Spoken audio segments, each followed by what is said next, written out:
Hi everyone, আসসালামু আলাইকুম। আজকে আমি রান্না করলাম ট্যাংরা মাছের ঝোল আলু দিয়ে।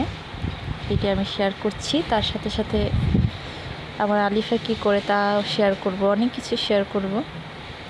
তো এই যে আমি আলু ভেজে নিছি, মাছ ভেজে নিলাম। এখন বাটা মশলা, শুকনো মশলা দিয়ে কষিয়ে নিচ্ছি। তো এই যে আমার কষানো হয়ে গেছে, এখন আমি আলুগুলোকে দিয়ে দেব। ভালো করে একটু আলুটা দেওয়ার পর একটু কষিয়ে নেব, তারপর একটু ঝোল দিয়ে মাছটাকে দিয়ে দেব। সারাদিন অনেক কাজ থাকা সত্ত্বেও ভিডিওটা একটা আমার নেশা হয়ে গেছে। ভিডিও করতে আমার ভালো লাগে, কিন্তু সব সময় হয়ে ওঠে না। তো এখানে আমার আলুটা কষানো হয়ে গেছে। এখন পাশাপাশি আমি যে আপনার আলু দিয়ে সবজি রান্না করব, কাঁকরোল রান্না করব, এটা দেখিয়ে দিলাম। আজকে দুপুরে রান্নাটাই দেখিয়ে দিলাম। তো এখানে কষানোর পর ঝোল দিছিলাম, তারপর মাছটাকে দিয়ে দিলাম।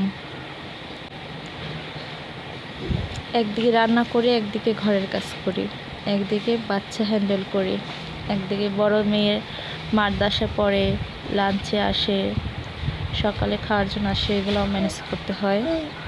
আসলে দেখা যায় অনেক কাজ করা হয়, সেগুলো তো দেখানো হয় না। পরিপূর্ণ যে কাজ করা হয় ওগুলোকে একটু ভিডিও করে রাখার পর দেখানো হয়। এই যে আমার মাছ রান্নাটা হয়ে গেছে, অনেক মজা হয়েছিল। তো আমার এখানে ভাজিটা হয়ে গেছে, সবজি। তো এই যে আমি ঘরের ভিতরে চলে আসলাম। এখানে বাবুরা খেলা করছিল। একটু আগে আমি সম্পূর্ণ কাজ করে গেছিলাম। দেখেন আমার বিছানার অবস্থা আবার কি হয়েছে। এখন আমার এটা আবার গুছাতে হবে। তো গুছিয়ে নেওয়ার পর ওখানে কটা জামা কাপড় রাখা ছিল।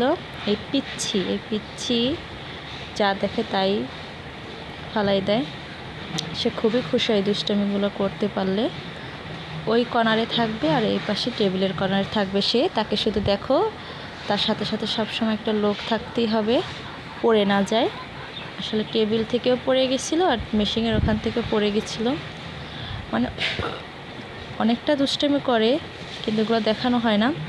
এখানে যা থাকে তাই ও ধরে। আসলে এটা দেখানোর জন্য আমি দুইটা জিনিস রাখলাম, যে ও টেবিলের উপরে উঠে যায়, উঠে ওইগুলোকে ধরতে হবে, ফালাতে হবে। ফালানোর পর আবার উকি মারে, ওটাকে তুলতে চায়। তাহলে বুঝুন কত বড় দুর্ঘটনা হতে পারে। একদিন তো টেবিলের ভিতর থেকে পড়ে বাহির থেকে চলে আসছে, একদম পানি টানি ফালা, একদম মনে হয়েছে কি গোসল করে উঠছে। এরকম দুষ্টামি করে। আমার বাবুটাকে দেখলে ভালো লাগবে, বলবেন মাশাআল্লাহ। কারণ আমার সোনা পাখিটা জানি নজর না লাগে। আমার ব্ল্যাক ডায়মন্ড, আসলে নজর লাগার কিছুই নেই।